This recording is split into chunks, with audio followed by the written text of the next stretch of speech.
Sua neta nasceu, mas a senhora não foi convidada. Foi a minha própria filha quem disse isso. Patrícia, a menina que eu criei sozinha depois que o Osvaldo morreu, que ficou 7 meses na minha casa durante a gravidez. E agora, na ligação do hospital, eu querendo saber como ela estava, escuto isso, que eu não tinha sido convidada para o nascimento da minha neta. Com essa palavra. Convidada. Como se eu fosse visita de fora. Como se tudo que eu tinha dado para ela fosse favor de um estranho qualquer. Mas ela não sabia o quanto eu ainda tinha para dar, e o que eu era capaz de fazer, se necessário. Meu nome é Conceição Dornelles. Tenho 67 anos. E essa é a história de como aprendi que amor sem limite não é virtude. É um convite para ser pisada. Naquele dezembro de 2022, eu ouvi a frase, fiquei em silêncio por 2 segundos e desliguei. Não gritei. Peguei as chaves do carro e fui ao hospital de clínicas de qualquer jeito, porque ninguém ia me impedir de ver o rosto da minha neta. Ou eu achava isso. Cheguei à recepção do hospital e disse que queria subir para o quarto da minha filha. A moça da recepção olhou para a tela, olhou para mim e disse com aquela voz de quem está cumprindo instrução: "O quarto está com acesso restrito, senhora. A paciente deixou uma lista. A senhora não está na lista." Fiquei parada na frente do balcão por um momento. Atrás de mim, o hospital seguia com o barulho de sempre. Maca passando, cheiro de álcool, alguém chorando num corredor lateral. A minha filha tinha dado à luz minha neta no andar de cima e tinha deixado uma lista de quem podia entrar. E eu não estava nessa lista. "Pode ligar para ela", eu disse, com a voz que aprendi a usar em 23 anos de mercadoria quando o fornecedor tentava me passar a perna. Calma, direta, sem espaço para interpretação errada. A moça ligou. Ficou esperando. Depois desligou. "A paciente não atende, senhora." Fui até um banco de espera no canto do saguão. Sentei. Esperei 1 hora. A Patrícia não desceu, não ligou, não mandou nenhuma mensagem. Depois de 1 hora, levantei, fui até o carro, sentei no banco do motorista e fiquei parada com as mãos no volante, olhando para o nada. O frio de dezembro em Curitiba entrava pelas frestas da janela. Aquele frio úmido que a cidade tem mesmo no verão, que pega diferente quando você está sozinha num estacionamento de hospital, sem conseguir ver a neta que acabou de nascer. Pensei no Osvaldo. Pensei que se ele estivesse vivo, teria dito alguma coisa precisa, do jeito que ele era. Mas ele não estava. Liguei o motor. Fui embora. Naquela noite, sozinha na casa do Arru, fiz chá, sentei na cadeira da sala e fiquei costurando um pano de prato até meia-noite sem conseguir parar. Não porque precisava do pano de prato, mas porque as mãos ocupadas são as únicas que não tremem. Mas para entender o peso daquele dezembro, você precisa entender o que veio antes. Porque a dor não começou no hospital. Começou muito antes. Foi crescendo devagar, como a umidade de Curitiba que entra pelos ossos sem você perceber até estar encharcada. Maio de 2022. A Patrícia apareceu na minha porta com 3 malas e aquele jeito dela de quando precisa de alguma coisa, mas não quer pedir diretamente. Sorriso largo demais, voz doce demais. "Mãe, fica mais prático eu ficar aqui durante a gravidez, né? O apartamento lá é pequeno, você fica sozinha de qualquer jeito." Eu olhei para ela. Olhei para as malas. Pensei em dizer que precisávamos conversar antes. Não disse. Abri a porta e ajudei a carregar as malas, porque é isso que mãe faz, e eu não tinha aprendido ainda que tem hora que a resposta certa é diferente do que o amor manda. Naquele primeiro mês, tentei entender o Rodrigo. Perguntei para Patrícia quando ele vinha, o que planejavam depois do nascimento. Ela desviava sempre. "Ele tá viajando, mãe, você sabe como é caminhoneiro." Eu sabia, mas também sabia que gravidez não é viagem de trabalho e que homem que quer estar presente acha jeito de aparecer. O Rodrigo apareceu 3 vezes nos 7 meses que a Patrícia ficou comigo. A primeira em junho, ficou um final de semana. A segunda em agosto, 2 dias. A terceira em outubro, 1 tarde. Nas 3 vezes, mal me cumprimentou, mal perguntou como a Patrícia estava. Ficava no celular, saía cedo. Eu ficava quieta e observava. Patrícia, eu disse numa tarde de julho, enquanto a gente costurava juntas na sala, eu ensinando ela a fechar a bainha do lençol do berço. O Rodrigo sabe que você pediu demissão da escola? Ela parou de costurar. Fiquei de licença, mãe. Licença vence em quanto tempo? Silêncio. Patrícia, eu pedi demissão, tá? A voz subiu um pouco, depois baixou. A gente vai morar em Caxias depois que o bebê nascer. Não fazia sentido ficar de licença. Eu olhei para ela. Ela não olhou para mim. Continuei costurando. Naquele setembro, reformei o quarto dos fundos, pintei de amarelo claro, montei o berço, costurei o protetor com o tecido de algodão que eu tinha guardado da mercadoria. Passei um sábado inteiro naquilo, sozinha, enquanto a Patrícia dormia até tarde. Não reclamei, era para Sofia. Ou era o nome que a Patrícia tinha escolhido, numa tarde em que a gente tomava café e ela disse de passagem, como quem informa o tempo. Vai chamar Sofia. Gastei quase 30 mil reais nesses 7 meses. Consultas de pré-natal, enxoval completo, reforma do quarto, alimentação, os remédios que o convênio dela não cobria. 30 mil que eram para minha velhice, que eu nunca mencionei como sacrifício porque não era o meu jeito. Mas era quase tudo que eu tinha guardado. Em dezembro, o trabalho de parto começou numa quarta de madrugada. Patrícia me acordou às 3 da manhã. Eu me vesti em 5 minutos, levei ela para o hospital de clínicas. Fiquei na sala de espera até às 5 da manhã, quando o Rodrigo chegou com a mãe dele, Dona Ivete, 63 anos, de Caxias do Sul, que eu nunca tinha visto na vida, que tinha viajado de ônibus a noite toda sem me avisar, sem avisar a Patrícia, simplesmente apareceu. Rodrigo me cumprimentou com um aceno de cabeça e entrou com a mãe para o corredor. Fiquei na sala de espera. Às 6 da manhã, o celular vibrou. Mensagem da Patrícia. Nasceu. Tá tudo bem. Sem foto. Sem o nome da criança. Sem, obrigada por ter ficado aqui desde as 3 da manhã, mãe. Fui até a recepção. A moça olhou para a lista. Meu nome não estava. Patrícia não atendeu quando ligaram. Sentei no banco de espera e fiquei mais 1 hora. Depois fui embora. Não vi a Sofia naquele dia. Não vi nos dias seguintes. 3 dias depois, Patrícia teve alta e foi direto para Caxias do Sul com Rodrigo e Dona Ivete, sem passar na minha casa, sem me ligar, sem me deixar segurar a neta nem por 5 minutos. Mandou uma mensagem no caminho. Mãe, a gente se fala, preciso me organizar. Fiquei na casa do Arru sozinha, com o quarto amarelo vazio, o berço montado, o protetor de algodão costurado com as minhas próprias mãos e uma neta que eu nunca tinha visto. Nas semanas seguintes, liguei toda terça e quinta. Patrícia às vezes atendia, às vezes não. Quando atendia, dizia que Sofia estava bem, que estava crescendo, que era muito trabalho. Eu pedia foto. Ela mandava uma de vez em quando, sem rosto direito, sempre de costas, sempre de longe, sempre com a legenda, tá dormindo. Depois parei de receber até isso e fui buscar nas redes sociais. A Patrícia tinha um perfil aberto no Instagram, fotos da Sofia todo dia, sorrindo, engatinhando, comendo, dormindo. Eu via tudo ali, como estranha que segue alguém que não conhece, apertando o coração em foto da própria neta. Em junho de 2023, não aguentei mais. Peguei o ônibus para Caxias do Sul. 5 horas e meia sentada, com um saco de roupinhas que eu tinha costurado para Sofia, roupas de menina de 6 meses que eu tinha feito de memória, porque nem a medida certa eu sabia. Cheguei no endereço que a Patrícia tinha me mandado uma vez, num bairro que eu não conhecia, numa rua de casas coladas. Toquei a campainha. Foi Dona Ivete quem atendeu. Dona Conceição, ela disse com aquela voz de quem não estava surpresa.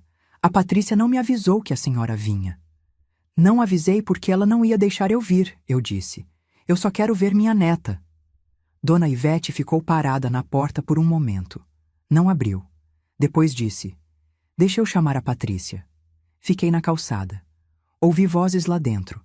A de Dona Ivete, a da Patrícia, 1 ou 2 frases que não entendi. Depois, Patrícia apareceu na porta com aquela expressão que eu conhecia desde que ela tinha 15 anos. a expressão de quando tinha feito alguma coisa que sabia que era errado e não ia pedir desculpa. Mãe, você devia ter avisado que vinha. Você ia deixar eu vir se eu avisasse? Ela não respondeu. Patrícia, eu só quero ver a Sofia. 5 minutos. Não é um bom momento, mãe. Ela tá dormindo. Olhei para minha filha parada na soleira da porta, bloqueando a entrada como se eu fosse ameaça, e senti alguma coisa que eu não consigo descrever direito. Não era raiva, não era tristeza, era um tipo de reconhecimento frio, do tipo que dói mais do que qualquer coisa quente.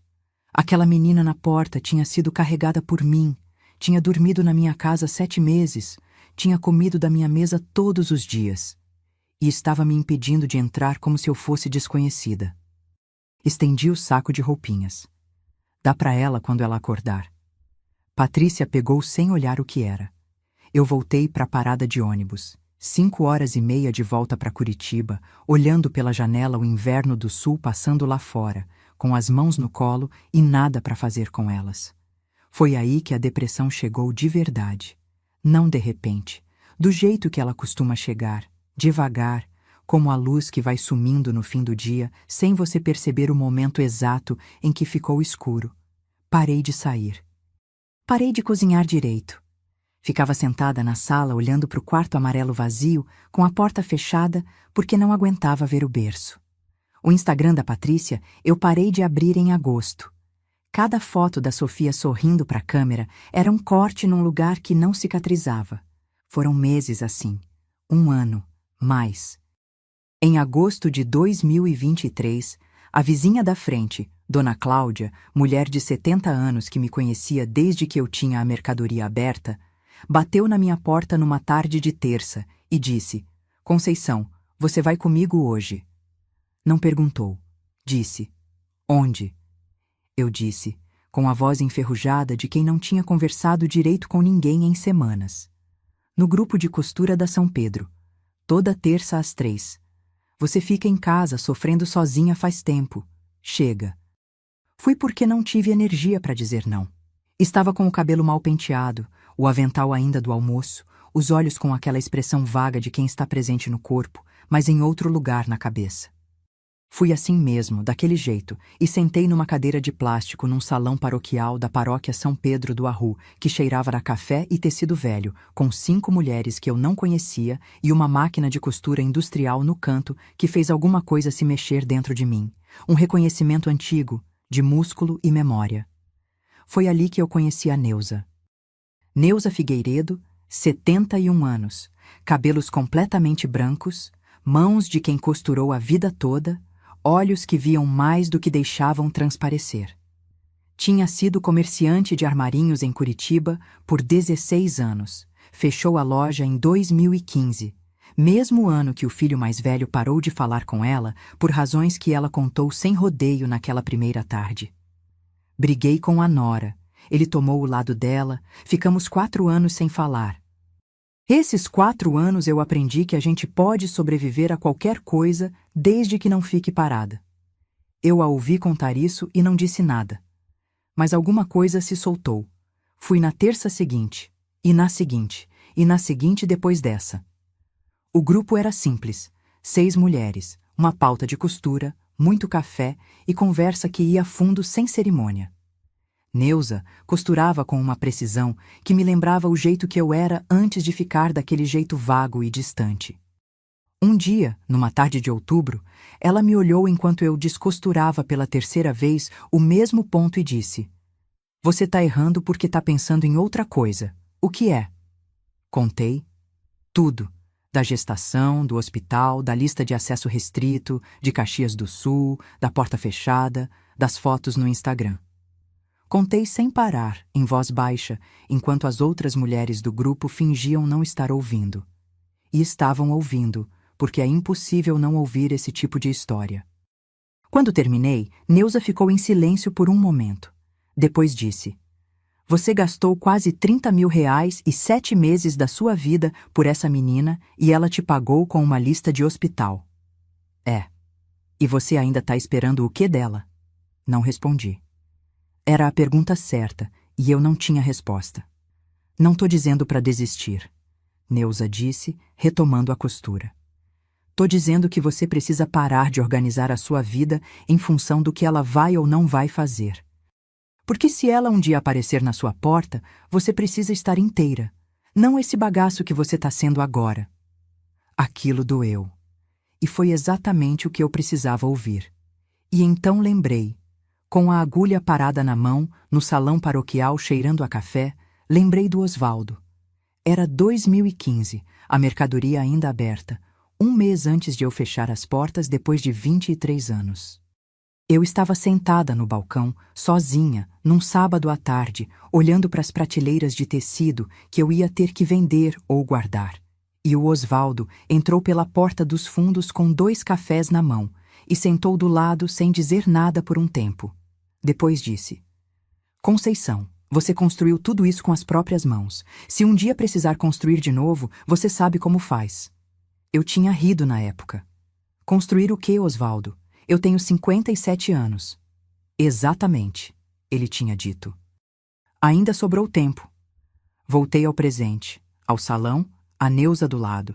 Fechei a mercadoria sozinha em 2015. Fiquei viúva sozinha em 2016.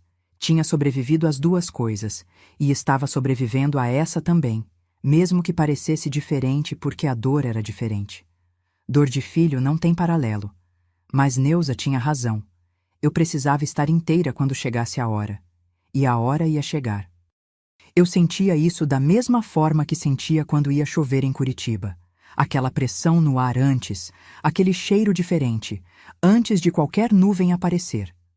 Nos meses seguintes, fui ao grupo toda terça. Retomei a costura de verdade. Não o pano de prato de madrugada, mas a costura com propósito, com projeto, com o tipo de atenção que a Neuza tinha e que eu tinha esquecido que também tinha. Comecei a dormir melhor. Comecei a cozinhar de novo.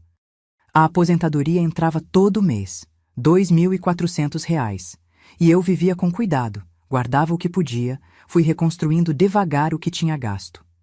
Em 2024, a Patrícia ligou 2 vezes, uma em março, uma em setembro. As 2 conversas foram curtas. Tô bem, mãe. Sofia tá crescendo, a gente tá bem. Eu ouvia, perguntava se precisava de alguma coisa, ela dizia que não. Não pedi foto, não pedi visita. Deixei ela ligar quando quis e desliguei quando acabou. Em julho de 2025, Patrícia ligou chorando. Não era o choro de quem está triste. Era o choro de quem acabou de ter o chão sumido. Mãe, o Rodrigo foi embora. Foi com outra. Eu ouvi. Deixei ela chorar.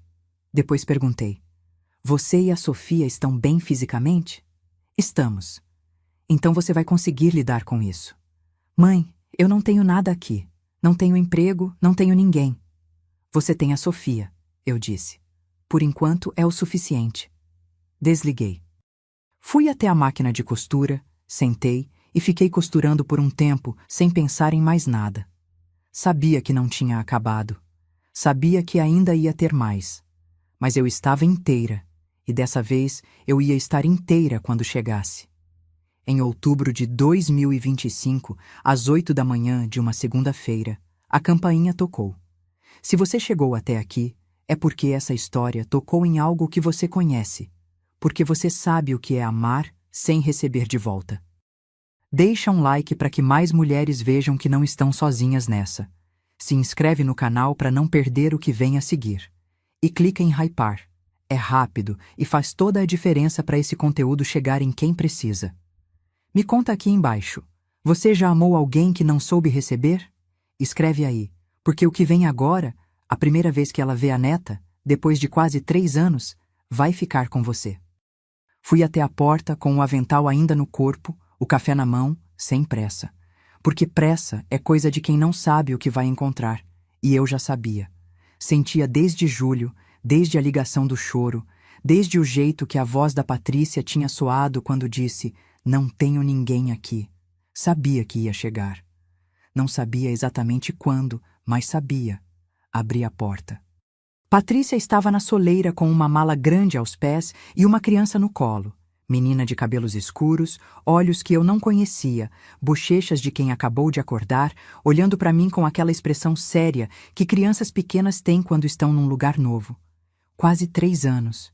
Quase 3 anos de fotos de longe numa tela de celular. E agora ela estava ali, a menos de 1 metro de mim, me olhando. Não consegui falar por 1 segundo. Mãe, disse Patrícia com a voz cansada de quem viajou a noite toda. A dona Ivete me colocou para fora. Eu não tenho para onde ir. Olhei para minha filha. Olhei para Sofia. A Sofia me olhava com aqueles olhos sérios sem pestanejar, com o dedão na boca, completamente indiferente ao drama dos adultos ao redor. Dei um passo para trás. Entra. Patrícia entrou com a mala. Sofia continuava no colo dela, ainda me olhando. Eu fechei a porta, me virei e fiquei parada no corredor por um momento sem saber muito bem o que fazer com as mãos. 22 meses esperando, e agora a minha neta estava no meu corredor cheirando a criança cansada de viagem, com os cabelos amassados e o olho sonolento. Oi, Sofia, eu disse em voz baixa, do jeito que a gente fala para não assustar bicho pequeno. Ela tirou o dedão da boca. Me olhou, não disse nada. Ela é tímida no começo, disse Patrícia colocando a mala encostada na parede. Passa. Fiz café. Aqueci leite para Sofia, que tomou sentada na cadeira alta que eu ainda tinha guardada. A mesma que tinha comprado durante a gestação, que ficou guardada no quarto amarelo por quase 3 anos sem ser usada. Patrícia ficou sentada na mesa com as mãos em volta da xícara e aquela expressão de quem está exausta demais para montar fachada. O que aconteceu com a dona Ivete? Eu perguntei. Ela disse que sem o Rodrigo, eu era responsabilidade dela sem motivo, que ela tinha a própria vida. Pausa. Que eu encontrasse minha família. Eu não disse nada. Mãe, eu sei que eu errei, Patrícia disse, com aquela voz que ela usava quando queria que eu dissesse que estava tudo bem. Eu sei que o que eu fiz foi errado, mas eu não tenho para onde ir. Eu não tenho emprego, não tenho dinheiro. A Sofia precisa... Patrícia. Minha voz foi calma. Hoje não. Hoje você descansa. A Sofia descansa. A gente conversa depois. Ela assentiu, aliviada demais para insistir. Levei as duas para o quarto que tinha sido reformado para Sofia 3 anos atrás, que ficou fechado por quase 3 anos, que eu abria de vez em quando só para arejar. O berço já era pequeno para uma criança de quase 3 anos, então arrumei a cama de casal que estava dobrada no fundo. Sofia entrou no quarto, viu as coisas, viu a janela, viu a cama e disse a primeira coisa que disse para mim desde que chegou. Tem ursinho? Fui até o armário, peguei o ursinho de pelúcia que eu tinha comprado antes do nascimento e que ficou guardado na caixa original. Estava levemente amarelado pelo tempo, mas intacto. Estendi para ela. Sofia pegou, examinou com seriedade, apertou a barriga. Aprovou. Fechei a porta do quarto. Voltei para a cozinha, me sentei e fiquei olhando para o corredor vazio por um tempo. Depois liguei para Neuza. Chegou, eu disse quando ela atendeu. Como você está? Não sei ainda, eu disse. Era a resposta honesta. Fica de olho, Neuza disse. E Conceição, não esquece que você tem limite, mesmo sendo sua filha. Eu sei. Você sabe na teoria, ela disse. Vamos ver na prática. Desliguei. Fui fazer o jantar. Arroz, feijão, frango desfiado, o tipo de comida que alimenta de verdade. Sofia apareceu na cozinha antes de eu terminar, arrastando o ursinho pelo corredor, e ficou parada na porta me observando com aquela seriedade de criança que ainda não decidiu se confia ou não. Eu não forcei. Continuei cozinhando. Cantarolei baixinho uma música à toa. Aos poucos, ela foi se aproximando. Quando o jantar ficou pronto, ela estava sentada no chão da cozinha ao lado de mim, empilhando tampas de panela com a concentração de arquiteta. Jantamos às 3. Patrícia comeu pouco e foi dormir cedo. Sofia comeu bem, derramou o suco, pediu mais frango desfiado 2 vezes. Quando eu estava lavando a louça depois, senti uma coisa no meu avental. A mãozinha dela, puxando o tecido levemente. Olhei para baixo. Ela estava ali, olhando para cima. Mais ursinho? Ela disse. O ursinho está no quarto te esperando, eu disse. Ela pensou. Assentiu. Foi dormir. Fiquei em pé na cozinha sozinha por um momento depois que ela foi embora, com a mão ainda na pia, sentindo o frio da água. 67 anos. E aquela mãozinha no avental tinha sido a coisa mais importante que aconteceu comigo em muito tempo. Mas eu sabia que o difícil ainda não tinha começado. O difícil começou na quarta-feira. 2 dias depois de chegar, Patrícia já estava de volta ao padrão. Não de uma vez. Foi gradual, do jeito que sempre foi, como se ela precisasse de 48 horas para recarregar e depois voltava exatamente onde tinha parado. Na quarta de manhã, eu estava na sala costurando quando ela saiu do quarto com Sofia no colo e disse, sem bom dia, sem café primeiro. Mãe, eu preciso de dinheiro para colocar crédito no celular. O meu acabou. Eu olhei para ela. Bom dia, Patrícia. Ela suspirou. Bom dia. Mãe, o crédito. Depois do café, a gente conversa sobre dinheiro. Ela foi fazer café com aquela expressão de quem acha que estou sendo difícil por prazer. Sofia ficou no chão da sala me olhando. Eu continuei costurando. Sofia engatilhou na direção da cesta de linha, pegou um novelo azul e começou a enrolar e desenrolar com a concentração de cientista. Deixa ela, disse Patrícia da cozinha. Tô deixando, eu disse. Tomamos café em silêncio. Eu coloquei crédito no celular dela. Não comentei. Não era a batalha. Na quinta, Patrícia saiu para resolver umas coisas e ficou fora por 4 horas, deixando Sofia comigo. Não perguntou se eu podia, não avisou quanto tempo ia demorar. Simplesmente saiu. Eu fiquei com a Sofia, que passou as 4 horas me seguindo pelo apartamento como um pato, puxando avental, pedindo água, apontando para coisas com o dedo e esperando explicação. Não reclamei da Patrícia. Fiquei com a Sofia e pronto. Na sexta, Patrícia acordou de mau humor por razão nenhuma que eu conseguia identificar. Ficou no celular a manhã toda, e quando eu disse que ia ao mercado, perguntou se eu podia comprar iogurte de morango pro lanche da Sofia. Fui. Comprei. Voltei.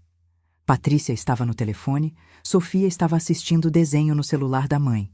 E quando eu coloquei as compras na mesa, Patrícia disse, sem tirar os olhos da própria tela. Comprou errado, mãe. Ela não gosta de morango, gosta de baunilha. Olhei para ela. Olhei para o iogurte.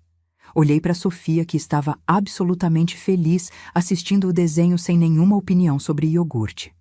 Tudo bem, eu disse. Ela experimenta o de morango. Se não gostar, eu troco. Ela não gosta, eu sei o que minha filha gosta. Não respondi. Guardei as compras. No sábado, Neuza veio tomar café.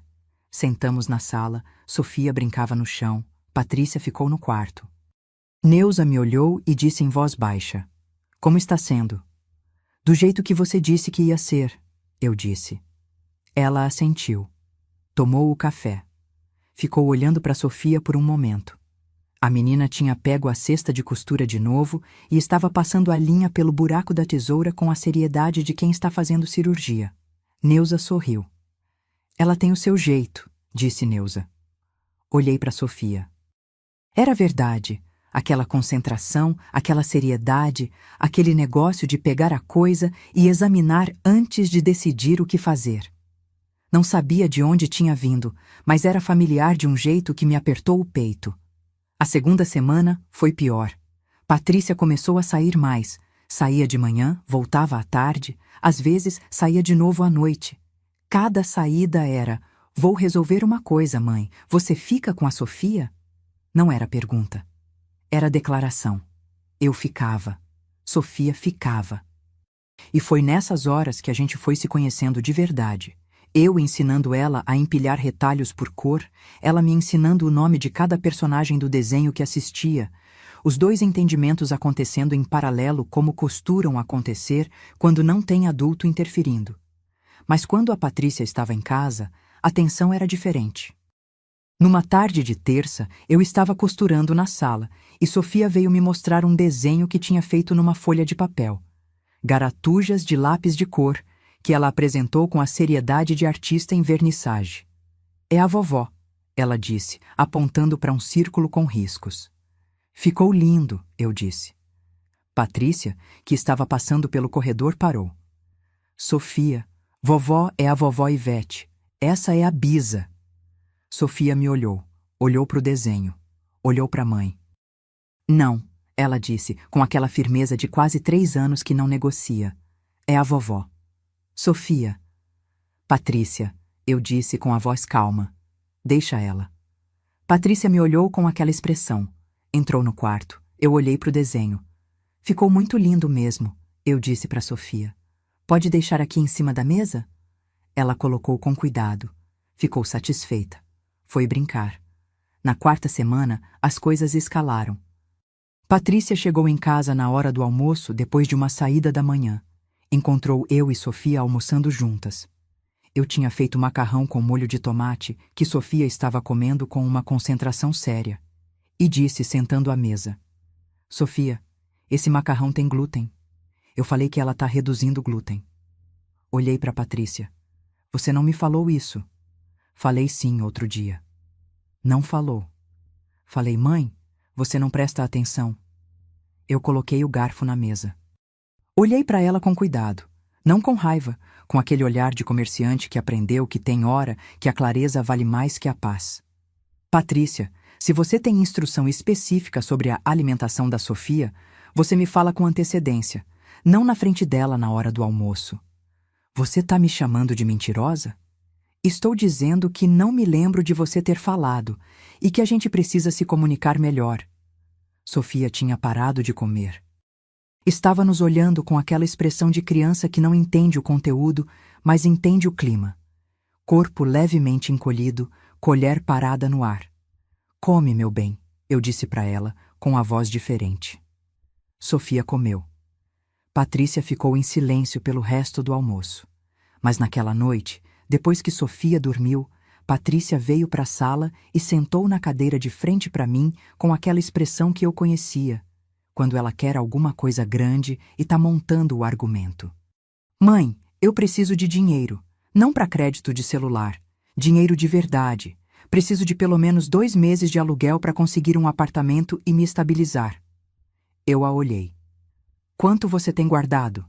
Nada. O Rodrigo controlava tudo. E seu salário de Caxias do Sul? Eu não trabalhei em Caxias, mãe. Você sabe disso. Eu sei. E seus direitos trabalhistas da escola de Curitiba? Você recebeu rescisão? Pausa. Recebi. Quanto era? Ela desviou. Não era muito. Patrícia. Uns 8.000, mas eu gastei. A gente precisava de coisa para Sofia, a dona Ivete não pagava nada. 8.000 reais em 2 anos e meio.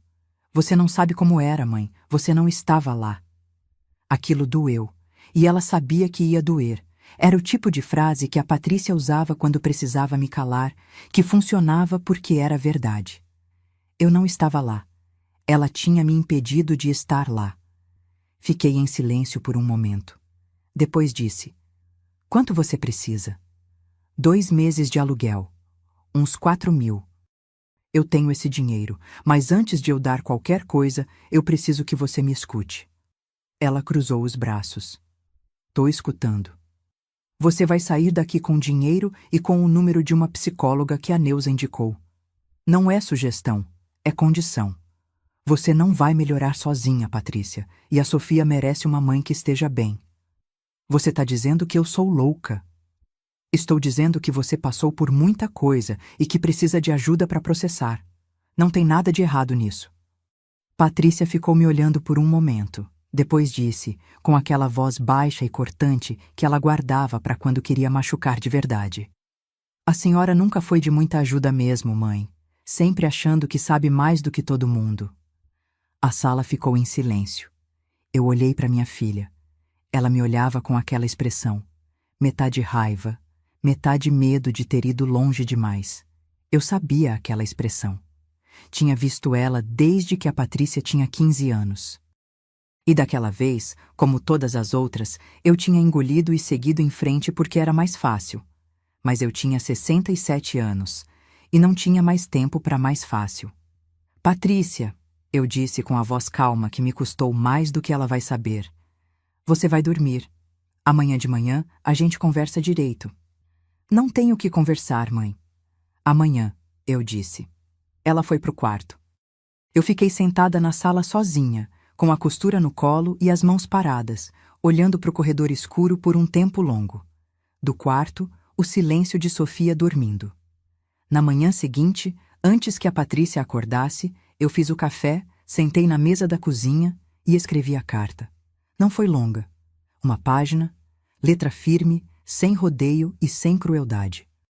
Dizia o que precisava ser dito, que eu a amava, que sempre ia amar, que o que ela tinha feito doeu de um jeito que não ia desaparecer logo, e que exatamente por isso eu não podia deixar ela ficar.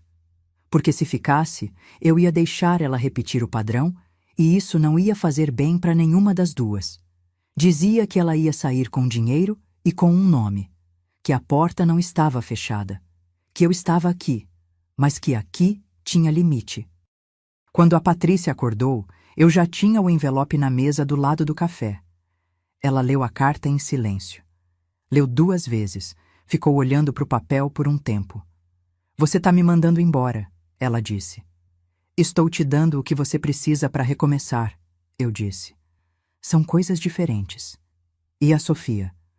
A Sofia fica comigo essa semana enquanto você encontra um lugar.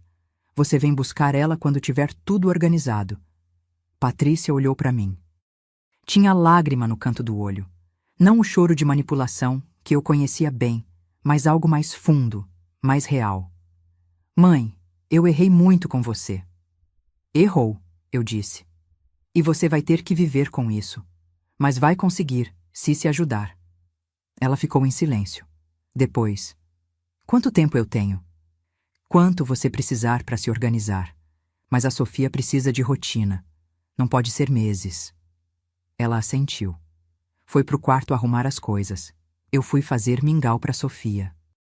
A semana com a Sofia foi a melhor semana que eu tive em muito tempo. Não porque foi fácil.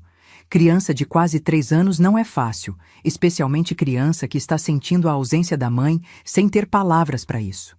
Sofia acordava de noite às vezes, chamava pela mãe, e eu ia até o quarto, sentava na beira da cama e ficava ali até ela dormir de novo.